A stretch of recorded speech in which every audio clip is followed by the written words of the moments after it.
നമസ്കാരം, media news വർത്തമാനം എപ്പിസോഡിലേക്ക് സ്വാഗതം. ഇന്ന് ഞാനുള്ളത് തൊടുപുഴയുടെ രാഷ്ട്രീയ സാംസ്കാരിക രംഗത്ത് ശോഭിച്ചുകൊണ്ടിരിക്കുന്ന 30 വർഷമായിട്ട് അതിലധികം വർഷമായിട്ട് ശോഭിച്ചുകൊണ്ടിരിക്കുന്ന ശ്രീ മനോജ് കോക്കാറിനൊപ്പമാണ്. വർത്തമാനത്തിന്റെ ഈ എപ്പിസോഡിലേക്ക് എല്ലാവർക്കും ഒരിക്കൽ കൂടി സ്വാഗതം. രാഷ്ട്രീയ രംഗം കൂടാതെ ബിസിനസ് രംഗത്തുണ്ട്, അതോടൊപ്പം പാരിസ്ഥിതിക മേഖലയിൽ പ്രവർത്തിക്കുന്നുണ്ട്. നമുക്കറിയാവുന്ന പോലെ ക്വാറി വിരുദ്ധ സമരങ്ങളിൽ നാടിനൊപ്പം പല സമയത്ത് പല സ്ഥലങ്ങളിലായിട്ട് ശക്തമായിട്ട് പ്രതികരിക്കുകയുണ്ടായി. ഓർപ്പിക്കുന്നത് തന്നെ ഒരു രാഷ്ട്രീയ മേഖലയും ബിസിനസ് മേഖലയും തമ്മിൽ കൈകോർത്ത് നിൽക്കുന്ന നമ്മൾ ഒരു അവിചിന്ത കൂട്ടുകെട്ടെന്നൊക്കെ ജനങ്ങൾ പറയുന്ന ഒരു കാര്യമാണ്. അപ്പൊ ഇത്രയും സമ്മർദ്ദമുള്ള മേഖലയിൽ എങ്ങനെ ഈ ക്വാറി സമരങ്ങളൊക്കെ ചെയ്യാനുള്ള ധൈര്യമുണ്ട്? എങ്ങനെ അതിനെ അതിജീവിക്കുന്നു? ഒരു നിലനിൽപ്പിന്റെ പ്രശ്നമാണ്. എന്റെ ഗ്രാമം ഉൾപ്പെടെ ഈ വലിയ ക്വാറികൾ കടന്നു വരുന്ന ഒരു സാഹചര്യം. കരിമണ്ണൂര്, മുളപ്പുറം, അങ്ങനെ എന്റെ കരിമണ്ണൂർ ഗ്രാമപഞ്ചായത്തിൽ. അതെ. അപ്പൊ അതുമായി ബന്ധപ്പെട്ടിട്ടുള്ള വിഷയങ്ങൾ പഠിക്കുവാൻ തയ്യാറായപ്പോ പഞ്ചായത്ത് തലത്തിൽ തന്നെ ഡോക്ടർ KG താര എന്ന് പറയുന്ന ഒരു സയന്റിസ്റ്റിനെ ഇതിന്റെ ഒരു ഇമ്പാക്ട് മനസ്സിലാക്കുന്നതിന് വേണ്ടി നിയോഗിക്കുകയുണ്ടായി. അവർ കേരളത്തിന്റെ ഡിസാസ്റ്റർ മാനേജ്മെന്റ് ടീമിൽ അംഗമാണ്. പിണറായി മുഖ്യമന്ത്രിയുടെ ഒപ്പം തന്നെ കമ്മിറ്റിയിലുള്ള ആളാണ്. അതിലപ്പുറമായിട്ട് രാജ്യാന്തര തലങ്ങളിൽ നിരവധിയായിട്ടുള്ള ഈ സബ്ജക്റ്റിൽ നിരവധി റിപ്പോർട്ടുകൾ അവതരിപ്പിച്ചിട്ടുള്ള ഒരു സയന്റിസ്റ്റാണ്. അപ്പൊ അവരുമായി കൂടുതൽ അടുത്ത് ഇടപഴകുന്നതിനും സംസാരിക്കുന്നതിനും കാര്യങ്ങൾ മനസ്സിലാക്കുന്നതിനും വേണ്ടിയിട്ട് ഈ അടുത്ത കാലങ്ങളിൽ കൂടുതൽ തയ്യാറായി. അപ്പോൾ എനിക്ക് ഇതിന്റെ ഒരു സാധാരണക്കാരൻ മനസ്സിലാക്കുന്ന ഇമ്പാക്റ്റിന്റെ അപ്പുറമായിട്ടുള്ള നമ്മുടെ തലമുറയെ നശിപ്പിച്ചുകൊണ്ട് അടുത്ത ജന്മത്തിൽ ഉടലെടുക്കാൻ പോകുന്ന തലമുറയെ പോലും ഹാനികരമായി ബാധിക്കുന്ന നിലനിൽപ്പിന്റെ പ്രശ്നം എനിക്ക് ബോധ്യപ്പെട്ടു. എനിക്കൊരു പ്രശ്നം ബോധ്യപ്പെട്ടു കഴിഞ്ഞാൽ അത് വലിയ ഗുരുതരമായ ഫലങ്ങൾ ഉണ്ടാകുന്ന കാര്യമാണ് എങ്കിൽ ഞാൻ മറ്റുള്ളവരെ അതിലേക്ക് തള്ളിവിടാതിരിക്കുവാനും അല്ലെങ്കിൽ എന്റെ വരും തലമുറ ഇതിന്റെ പാപഭാരം അനുഭവിക്കാതിരിക്കാനും ഒരു പൊതുപ്രവർത്തകൻ എന്നുള്ള നിലയിൽ അതിനു വേണ്ടിയിട്ട് ഞാൻ അചഞ്ചലമായി നിൽക്കേണ്ടതുണ്ട് എന്നാണ് എന്റെ മനസ്സ് പറയുന്നത്. അതാണ് ഇതിനു വേണ്ടിയിട്ട് ശക്തമായിട്ട് നിൽക്കാനുണ്ടായ പശ്ചാത്തലം. അവിടെ ഡെപ്ത് മൈനിങ് അടക്കം ഉള്ള പുതിയ ഈ ഗവൺമെന്റിന്റെ മൈനിങ് രംഗത്തെ നിയമപരമായ റിലാക്സേഷൻ, അതുപോലെ തന്നെ ഇതുണ്ടാക്കുന്ന അന്തരീക്ഷ മലിനീകരണം, കുടിവെള്ള ക്ഷാമം, അമിതമായിട്ടുള്ള ലോഡ് കയറി പോകുമ്പോൾ റോഡുകള്, അതുപോലെ വാട്ടർ സപ്ലൈ, ഇതെല്ലാം നാശമാകുന്ന ഒരു അവസ്ഥ.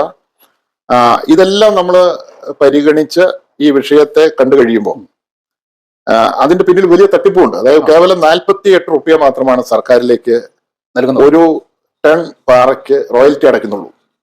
248 രൂപ മാത്രമാണ് ഇത് സ്ഫോടനം നടത്തി പുറത്തെടുത്ത് ഇൻവെസ്റ്റ്മെന്റ് കുറവ് അല്ലല്ല, ഇത് നമുക്ക് പാറയാക്കി മാറ്റി കൊണ്ടുപോകാൻ ചെലവുള്ളൂ. 700 റുപ്യയാണ് ഇതിനൊരു ടണ്ണിനും ഓപ്പൺ മാർക്കറ്റിൽ വില. അപ്പൊ സ്വാഭാവികമായിട്ട് ഈ ചെലവ് കുറച്ച് കഴിയുമ്പോൾ 450 രൂപയ്ക്ക് അടുത്ത് 400-ൽ മുകളിൽ റുപ്യ ഈ നടത്തുന്ന ആള് ഉണ്ടാക്കുകയാണ്. സർക്കാരിന്റെയാണ് ഈ വസ്തു.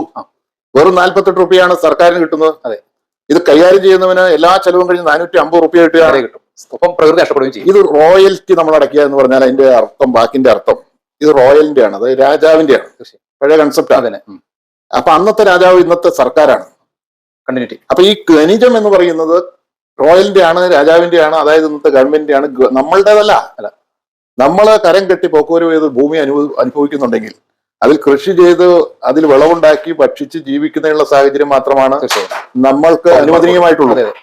പക്ഷെ ഇവിടെ ഇത് എന്റെ സ്വത്താണ് എന്ന് ലീസിനെടുത്തും സ്വന്തം പ്രോപ്പർട്ടി മേടിച്ചും ഇത് കൈകാര്യം ചെയ്യുന്നവർ കരുതുകയാണ്. അവിടെയാണ് തെറ്റുപറ്റിപ്പോയത്. ഗവൺമെന്റിന് വെറും 48 രൂപ പെർ ടണിൽ ലഭിക്കുന്നുള്ളൂ. ശരിക്കും പറഞ്ഞാൽ ഇത്രയും വിലയുടെ റിസോഴ്സാണ് നമ്മുടെ നേരത്തെ കരിമണൽ ഖനനം ഉൾപ്പെടെ.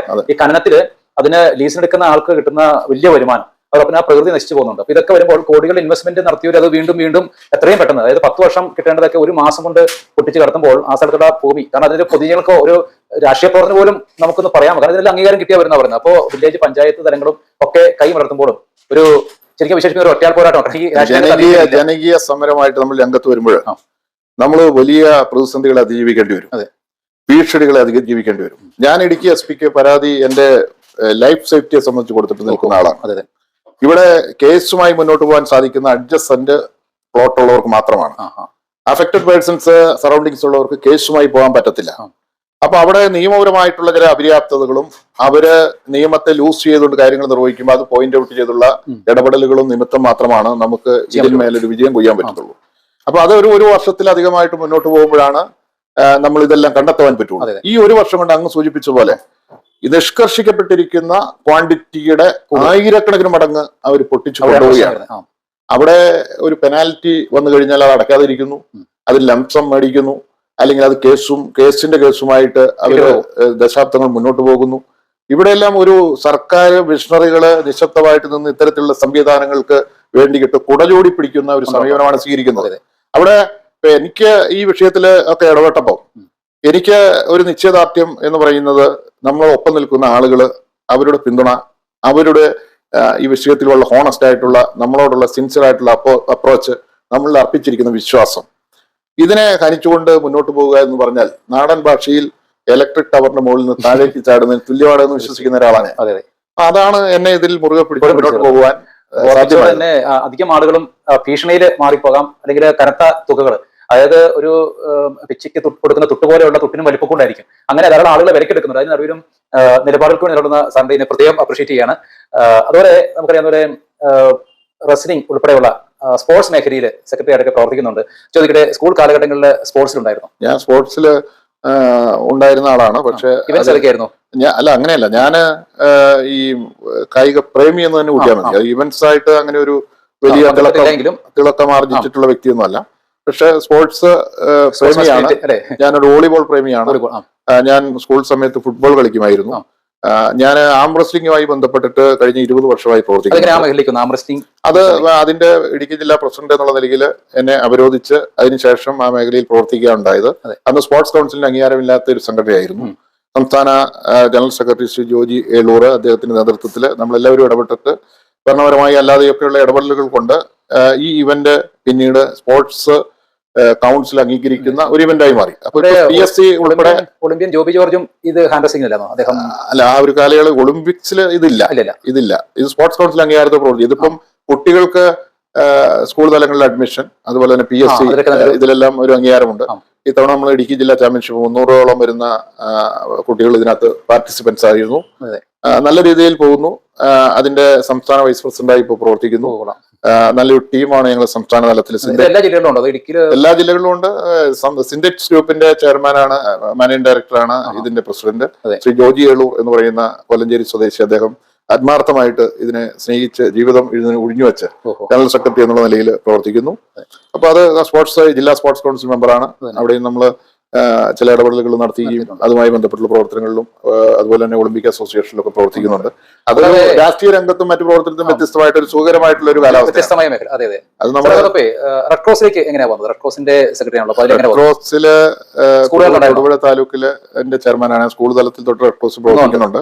റെഡ് ക്രോസ് എന്ന് പറയുന്നത് നമുക്ക് വേൾഡ് വൈഡ് അംഗീകാരമുള്ള ഒരു ഓർഗനൈസേഷൻ. യുദ്ധഭൂമിയിൽ പോലും റെഡ് ക്രോസിന്റെ ഒരു അംഗം അതിന്റെ ഐഡന്റിറ്റി കാർഡ് കാണിച്ചു കഴിഞ്ഞാൽ എത്ര ശത്രുക്കളാണെങ്കിലും നമ്മളെ അവിടെ എസ്കേപ്പ് ചെയ്യുന്ന, അല്ലെങ്കിൽ നമുക്കൊരു ഇടം കിട്ടുന്ന ഒരു സേഫ്റ്റി മെഷേഴ്സ് ആണ്. റെഡ് ക്രോസ് പ്രവർത്തനങ്ങളിൽ നമ്മൾ കഴിഞ്ഞ കോവിഡ് കാലയളവിൽ ഒത്തിരി കാര്യങ്ങൾ നമുക്ക് ചെയ്യാൻ കഴിഞ്ഞിട്ടുണ്ട്. അന്ന് നമ്മള് ഒരു 4000ഓളം വരുന്ന മാസ്ക്, അതുപോലെ തന്നെ കർച്ചീഫ്, അതൊരു 1500 കർച്ചീഫ് പോലീസ് ഉദ്യോഗസ്ഥരടക്കം ആതുര സേവന രംഗത്ത് പ്രവർത്തിക്കുന്നവർക്ക് നമുക്ക് സപ്ലൈ ചെയ്യാൻ സാധിച്ചു. അതുപോലെ ഓക്സിജൻ കോൺസെൻട്രേറ്റർ എന്ന് പറയുന്ന എക്യുപ്മെന്റ്, അത്യാവശ്യ ഘട്ടത്തിൽ പെട്ടെന്ന് ഓക്സിജൻ നൽകാൻ കഴിയുന്ന ഒരു സ്മോൾ എക്യുപ്മെന്റ്, അതൊരു 2 എണ്ണം തൊടുപുഴ താലൂക്ക് ഹോസ്പിറ്റലിൽ നമുക്ക് കൊടുക്കുവാൻ കഴിഞ്ഞിട്ടുണ്ട്. അതുപോലെ തന്നെ PT Thomas foundation, PT Thomas study സെന്ററുമായി ബന്ധപ്പെട്ടിട്ട് ഡയാലിസിസ് രോഗികൾക്ക് നമുക്ക് 70ഓളം പേർക്ക് കിറ്റ് നൽകുവാൻ കഴിഞ്ഞിട്ടുണ്ട്.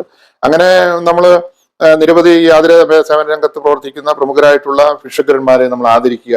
അങ്ങനെ കുറെ മേഖലകളിൽ ഈ പ്രവർത്തനങ്ങളുമായി ബന്ധപ്പെട്ട് നമ്മൾ പ്രവർത്തിക്കുന്നുണ്ട്. അതുപോലെ മൈനോറിറ്റി അസോസിയേഷൻ KPCCയുടെ മൈനോറിറ്റി ഡിപ്പാർട്ട്മെന്റ് പ്രസിഡന്റ് അല്ലേ ഇവിടെ? അതിന്റെ സ്റ്റേറ്റ് കോർഡിനേറ്റർ കൂടിയാണ്. അപ്പൊ അതിലേക്കുള്ള കാൽവെപ്പ് എങ്ങനെയായിരുന്നു? KPCC AICC പ്രസിഡന്റായി സോണിയാജി ഇരുന്നപ്പോ ഈ രാജ്യത്തെ ന്യൂനപക്ഷങ്ങൾ പീഡിപ്പിക്കപ്പെടുന്ന ഒരു വലിയ സബ്ജക്ട് എന്ന് കടന്നു വന്നു. അപ്പൊ അത് മനസ്സിൽ കണ്ടുകൊണ്ട് ന്യൂനപക്ഷ ഡിപ്പാർട്ട്മെന്റ് എന്നുള്ള ഒരു പോഷക സംഘടനയെ ശ്രീമതി സോണിയാജി അതിനെ മുൻകൈ എടുത്തുകൊണ്ട് സൃഷ്ടിക്കുകയുണ്ടായി. അപ്പൊ അതിന്റെ സംസ്ഥാന തലത്തില് KK കൊച്ചുമുഹമ്മദ് സാഹിബ് എന്ന് പറയുന്ന മുൻ KPCCയുടെ ട്രഷറർ, അദ്ദേഹമായിരുന്നു ചെയർമാനായി പ്രവർത്തിച്ചത്. അദ്ദേഹത്തോടൊത്ത് പ്രവർത്തിക്കുന്നതിനുള്ള സാഹചര്യം ഈ പാർട്ടി എനിക്ക് നൽകി. കേരളത്തിലെ ന്യൂനപക്ഷ വിഭാഗങ്ങളിലെ ഏറെക്കുറെ ഒരു 80% വരുന്ന നേതൃനിരയെ കാണുന്നതിനും അവരുടെ പ്രശ്നങ്ങൾ മനസ്സിലാക്കുന്നതിനും കോൺഗ്രസ് പാർട്ടിയുടെ നയങ്ങളും സമീപനങ്ങളും അവരെ ബോധിപ്പിക്കുന്നതിനും ന്യൂനപക്ഷങ്ങൾക്കെതിരെയുള്ള അക്രമങ്ങളും കാര്യങ്ങളും കടന്നു വന്നപ്പോൾ അതിനെതിരെ സാമൂഹ്യ സാംസ്കാരിക രംഗത്തെ ആളുകളെ പങ്കെടുപ്പിച്ചുകൊണ്ട് നിരവധിയായ സദസ്സുകൾ സംഘടിപ്പിക്കുന്നതിനും തൊടുപുഴ അഡ്വക്കേറ്റ് ജയശങ്കർ ഉൾപ്പെടെ അതുപോലെ കെ വേണു എഴുത്തുകാരൻ ഉൾപ്പെടെ നിരവധി ആളുകളെ പങ്കെടുപ്പിച്ചുകൊണ്ട് തൊടുപുഴ എന്നുള്ളതല്ല കോതമംഗലം ഈ കേരളത്തിന്റെ വിവിധ ഭാഗങ്ങളിൽ നമുക്ക് അതുമായി ബന്ധപ്പെട്ടിട്ട് നിറഞ്ഞു നിൽക്കുന്നതിനുള്ള ഒരു സാഹചര്യം ഉണ്ടായി. ഇപ്പോഴും ന്യൂനപക്ഷങ്ങളുമായി ബന്ധപ്പെട്ടുള്ള പ്രശ്നങ്ങളിൽ നമ്മൾ അത് ഫോക്കസ് ചെയ്ത് ആ കാര്യങ്ങളിൽ വളരെ അധികം ശ്രദ്ധയോടുകൂടി തന്നെ അത്തരത്തിലുള്ള ആളുകളുമായി ബന്ധപ്പെട്ടിട്ട് അവർക്ക് അനുവദിക്കപ്പെട്ടിട്ടുള്ള ഈ രാജ്യത്തിന്റെ ഭരണഘടന അനുസൃതമായിട്ടുള്ള റൈറ്റ്സ് അത് ലൂസ് ചെയ്യപ്പെടാതെ സംരക്ഷിക്കുന്നതിന് വേണ്ടിയിട്ടുള്ള ശ്രമങ്ങൾ നമ്മൾ നടത്തുന്നുണ്ട്. അതൊരു ശ്രമ ഫലങ്ങൾ കുറെ കാര്യങ്ങൾ ഉണ്ടായിട്ടുണ്ട് എന്ന് തന്നെ വിശ്വസിക്കുക. അതോടൊപ്പം വ്യത്യസ്തമായ മേഖലയാണല്ലേ. ഇനി അടുത്തൊരു ഡ്രീം പ്രോജക്റ്റ് അല്ലെങ്കിൽ ഡ്രീം ഏരിയ ഏതാണ്? ഞാൻ ഒരു ഈ സാമൂഹ്യ പ്രവർത്തനത്തില് ഞാൻ പറഞ്ഞല്ലോ, ഞാൻ രാഷ്ട്രീയ പ്രവർത്തനത്തിൽ പി ടി തോമസ് നേതാവായി കാണുന്ന ആളാണ്. അദ്ദേഹത്തിന്റെ പേരിലൊരു P T Thomas study centre എന്ന് പറയുന്ന ഒരു സെന്റർ നമ്മൾ രജിസ്റ്റർ ചെയ്ത് പ്രവർത്തിക്കുന്നുണ്ട്. കഴിഞ്ഞ 3 വർഷമായി അദ്ദേഹവുമായി ബന്ധപ്പെട്ട ദിനങ്ങളിൽ നമ്മൾ വളരെ വ്യക്തമായിട്ടുള്ള കാര്യകർമ്മങ്ങളിൽ ഏർപ്പെട്ടിട്ടുണ്ട്. അതിന്റെ പ്രവർത്തനങ്ങൾ അല്പം വൈഡൻ ചെയ്തുകൊണ്ട് അതിന് ഒരു പാരിസ്ഥിതികമായ പശ്ചാത്തലം കൂടിയുണ്ട് അദ്ദേഹത്തിന്റെ ജീവിതം. അപ്പൊ അങ്ങനെ ഒരു പശ്ചാത്തലത്തിൽ ആ പാരിസ്ഥിതികമായ പശ്ചാത്തലത്തെ ഉയർത്തിപ്പിടിച്ചുകൊണ്ടും പൊതുരംഗത്ത് സാമൂഹിക പ്രവർത്തനങ്ങള് മറ്റുള്ളവരുടെ സഹായത്തോടു കൂടി ചെയ്യുക, അത് ഒത്തിരി പേര് ചെയ്യുന്നുണ്ട്. പക്ഷെ അവിടെ ഒരു ഫിനാൻഷ്യൽ സംതൃപ്തി നിലനിർത്തിക്കൊണ്ട് ചെയ്യണം എന്നുള്ള ഒരു കാർക്കശ്യം അത് എന്റെ മനസ്സിൽ കിടക്കുന്നുണ്ട്. അപ്പൊ അങ്ങനെ ഉള്ള ഒരു ആശയത്തോടു കൂടി ചെയ്യുമ്പോൾ കൂടുതൽ ആളുകൾ സഹായകരമായ നിലപാടുകൾ സ്വീകരിക്കുമെന്നും അല്ലെങ്കിൽ അത്തരത്തിലുള്ള പ്രവർത്തനങ്ങൾ കൈത്താങ്ങാകും എന്നും നമ്മൾ പ്രതീക്ഷിക്കുന്നു. ഒപ്പം തന്നെ സർക്കാരിന്റെ നിരവധിയായിട്ടുള്ള സാമ്പത്തിക സഹായങ്ങളുണ്ട്, വിദ്യാഭ്യാസ സഹായങ്ങളുണ്ട്, ഇൻഷുറൻസ് പരിരക്ഷകളുണ്ട്, സംഭരണത്തിൽ പട്ടികവിഭാഗക്കാർക്കായിട്ടുള്ള മറ്റ് ഒത്തിരി ആനുകൂല്യങ്ങളുണ്ട്. ഇതൊന്നും ആളുകൾക്ക് അറിയില്ല. അപ്പൊ അവർക്ക് അത് ലഭ്യമാകുന്നില്ല. ക്യാൻസർ രോഗികൾ, വൃദ്ധരായിട്ടുള്ള ആളുകൾക്ക്, അതുപോലെ തന്നെ ഈ മരത്തിൽ നിന്ന് ചാടി മരിച്ചാല്, പോയിസൺ അടിച്ചിട്ട് വിഷം തൊട്ട് മരിച്ചാല്, ഇതെല്ലാം ഒത്തിരി ധനസഹായങ്ങളുണ്ട് വിവിധ ഡിപ്പാർട്ട്മെന്റുകൾ വഴി. അപ്പൊ അതെല്ലാം അതിന്റെ പേപ്പറുകൾ നമ്മുടെ കയ്യിലുണ്ട്. അതെല്ലാം നമ്മൾ അങ്ങനെയുള്ള ആളുകളെ കണ്ടെത്തി നമ്മൾ അവർക്ക് ലഭ്യമാക്കുന്നതിന് വേണ്ടിയിട്ടുള്ള ഓഫീസ് ഓട്ടോമേഷൻ, അതിന്റെ പിന്നിലുള്ള പ്രവർത്തനങ്ങൾ അത് നടത്തി കൊടുക്കും. അത് ആർക്ക് വേണമെങ്കിലും നമ്മൾ നടത്തി കൊടുക്കും. ഈയിടെ ശ്രീ എം എ റഷീദ് എന്ന് പറയുന്ന പൊതുപ്രവർത്തകൻ, അദ്ദേഹം ആ കാര്യത്തിൽ നമ്മളെ സഹായകരമായ നിലപാട് സ്വീകരിച്ചിട്ടുണ്ട്. അദ്ദേഹത്തിന്റെ ഒക്കെ ഒരു സഹായത്തോടു കൂടിയിട്ട് കരിമണ്ണൂരിലെ ഒരു മരത്തിൽ നിന്ന് വീണ് മരണപ്പെട്ട ഒരു വ്യക്തിയുടെ കുടുംബം, ഒരു 2 കുഞ്ഞുങ്ങളുമായി വളരെ നിർധനാവസ്ഥയിലാണ്. അവർക്കുള്ള സഹായത്തിന്റെ പേപ്പർ വർക്കുകളിൽ നമ്മൾ ഏർപ്പെട്ടുകൊണ്ടിരിക്കുകയാണ്. അപ്പം അത് ഞാനൊരു എക്സാമ്പിൾ പറഞ്ഞു എന്നേ ഉള്ളൂ. അപ്പം ഇങ്ങനെയുള്ള നിരവധി മേഖലകളുടെ വാതായനങ്ങൾ നമ്മൾ മുമ്പിൽ തുറന്നു കിടക്കുകയാണ്. അതുകൊണ്ട് പ്രവർത്തിക്കുന്നതിന് മേഖലകളുടെ ഒരു കുറവൊന്നും നമ്മുടെ സമൂഹത്തിലില്ല. നമ്മൾ സിൻസിയറായി അപ്രോച്ച് ചെയ്യുക എന്നുള്ളത് മാത്രമേ ഉള്ളൂ.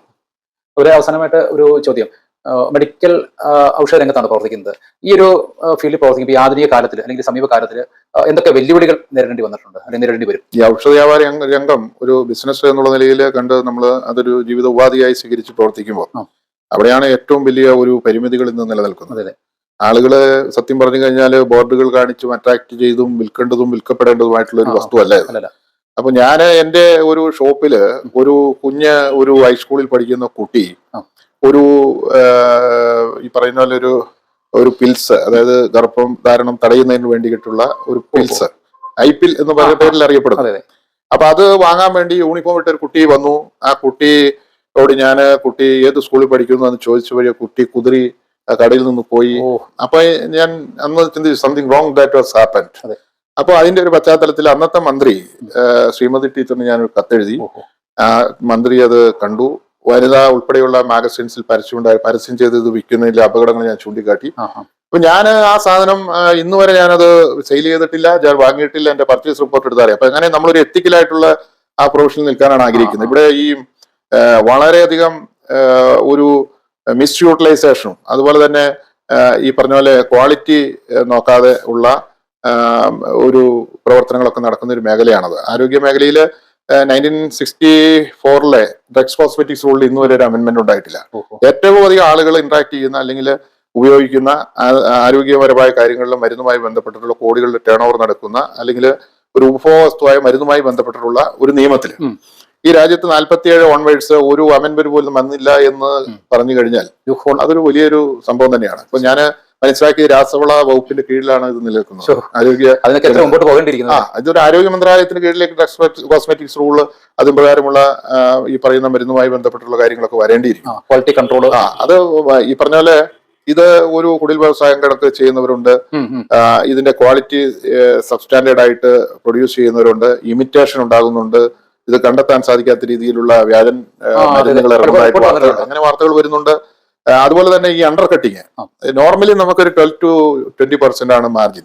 ഈ 12 to 20% മാർജിൻ ഇല്ലാതെ ഒരു ബിസിനസ് മുന്നോട്ട് പോകത്തില്ല. അപ്പൊ എങ്ങനെ ഈ ബോർഡുകളിൽ 40 ഒരു 10 to 70% എന്നൊക്കെ എഴുതി വെച്ചിട്ട് ഡിസ്കൗണ്ട് ഷോപ്പ് എന്നൊക്കെ എഴുതി വെച്ച് കൊടുക്കുന്നത് എനിക്ക് മനസ്സിലാവുന്നില്ല.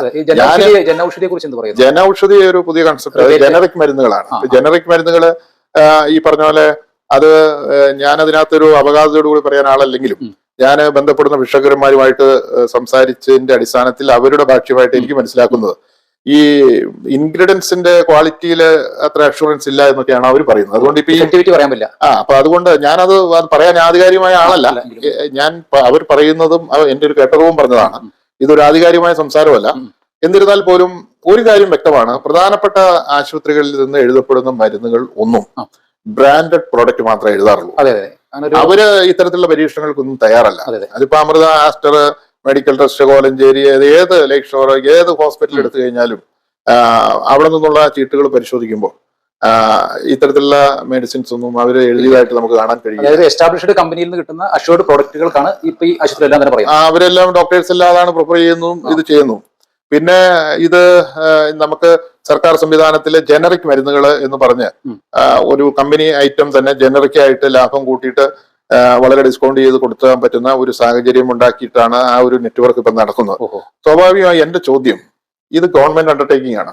ഏത് ബിസിനസ്സും, പ്രത്യേകിച്ച് ആരോഗ്യ മേഖലയിൽ പ്രത്യേക ഡിപ്പാർട്ട്മെന്റ് പരിശോധനയിൽ നിയന്ത്രണത്തിൽ നടക്കുന്ന ഈ മരുന്ന് മെഡിസിൻ ബിസിനസ്, അവിടെ നിശ്ചിതമായ ലാഭം ഗവൺമെന്റ് ക്രമപ്പെടുത്തിക്കൊണ്ട് എല്ലാവർക്കും ഒരുപോലെ ലഭ്യമാക്കുകയും ഒരു നിർദ്ദേശിക്കപ്പെടുന്ന ഒരു ലാഭത്തില് വിൽക്കാൻ കഴിയുന്ന കൃത്യമായ സംവിധാനം രൂപപ്പെടുകയും ചെയ്യേണ്ടതാണ്. അല്ലാതെ തോന്നിവാസം വിൽക്കാനോ തോന്നിവാസം വാങ്ങാനോ കിട്ടുന്നതായിട്ടുള്ള സാഹചര്യം ഉണ്ടാകരുത്. ഇതെല്ലാം മോണിറ്റർ ചെയ്യേണ്ട ഗവൺമെന്റ് ആണ്. ഇപ്പൊ ഇതിന്റെ പശ്ചാത്തല സൗകര്യം എല്ലാം ഉണ്ടാക്കി കൊടുക്കുന്നത് ഭരണാധികാരികളുടെ നിശബ്ദതയാണ്. കുറ്റം മുഴുവൻ വരുന്നത് ഈ 18,000 വരുന്ന റീറ്റെയിൽ ഔഷധ വ്യാപാരികൾക്ക്. അവര് 1-2 സ്റ്റാഫിന് വെച്ചിട്ട് വളരെ കഷ്ടപ്പെട്ട് ഇത് ഉന്തിത്തള്ളി മുന്നോട്ട് പോകുന്നതാണ്. അവരുടെ കഷ്ടപ്പാടുകൾ ചെറുതല്ല. അവർ വളരെ മൈക്രോസ്കോപ്പിക് മൈന്യൂട്ട് ആയിട്ടുള്ള ശ്രദ്ധയോട് കൂടിയിട്ട് തന്നെയാണ് ആ ബിസിനസ്സിൽ ഏർപ്പെട്ട് കാര്യങ്ങൾ ചെയ്യുന്നത്. ഞായറാഴ്ചകളിൽ ഒഴിവില്ല, ഹർത്താൽ ദിവസങ്ങളിൽ ഒഴിവില്ല, ഫ്രിഡ്ജ് പരിപൂർണമായിട്ട് ഏത് സമയത്തും ഓൺ ചെയ്ത് ഫ്രീസ് ചെയ്ത് കീപ്പ് ചെയ്ത് കൊണ്ടുപോകുന്നു. ഇങ്ങനെ ഒരു വളരെ ശ്രദ്ധിച്ച കാര്യങ്ങളുമായിട്ട് മുന്നോട്ട് പോകുന്ന ഒരു വിഭാഗത്തിൽപ്പെട്ടിട്ടുള്ള ഒരു ബിസിനസ്സുകാരാണ്. പക്ഷെ അവരെ ഈ പറഞ്ഞ മലീമസമാക്കുന്നതിന് വേണ്ടിയിട്ട് ചില ലോബി ഇതിനകത്ത് ഈ ഒരു ബ്ലാക്ക് പ്രാക്ടീസ് നടത്തുന്നുണ്ട് എന്നുള്ള കാര്യത്തിൽ അത് തർക്കവുമില്ല. അത് ഗവൺമെന്റ് തലത്തിൽ നിന്ന് എല്ലാവർക്കും ഒരുപോലെ ലഭ്യമാക്കുന്ന അല്ലെങ്കിൽ ഒരേ ക്രമീകൃതമായിട്ടുള്ള ലാഭം എടുത്ത് വിൽക്കുന്ന ഒരു സംവിധാനത്തിന്റെ രൂപരേഖ ഉണ്ടാക്കി നിയമനിർമ്മാണം നടത്തി അതിനകത്ത് ഇടപെടേണ്ടത് തന്നെയാണ്. തീർച്ചയായും. അപ്പോൾ നമ്മുടെ കുറേയധികം വിവരങ്ങൾ, അതായത് ശ്രീ മനോജ് കോക്കാട്ടിന്റെ രാഷ്ട്രീയ പ്രവർത്തനം, അതോടൊപ്പം തന്നെ സോഷ്യൽ സർവീസ്, സ്പോർട്സ് മേഖല, ഇങ്ങനെയുള്ള മേഖലയെല്ലാം നമ്മൾ കേട്ടറിഞ്ഞു. അദ്ദേഹത്തിന്റെ സ്വന്തം മേഖല എന്നറിയപ്പെടുന്നത് തൊഴിൽ ഫീൽഡ് എന്ന് പറയുന്നത് ഡ്രഗ്സ് അല്ലെങ്കിൽ മെഡിക്കൽ ഔഷധ വ്യാപാര രംഗത്തെ ഷോപ്സ് നടത്തുകയാണ്. അപ്പൊ ആ മേഖലയ്ക്ക് ധാരാളം അറിവുകൾ കിട്ടി. അപ്പൊ ഇന്നത്തെ എപ്പിസോഡ് നിങ്ങൾക്ക് എല്ലാവർക്കും ഇഷ്ടപ്പെടുന്നു വരുന്നു. മറ്റൊരു എപ്പിസോഡും കൂടുതൽ വിശേഷം നമുക്ക് വീണ്ടും കാണാം. നന്ദി, നമസ്കാരം.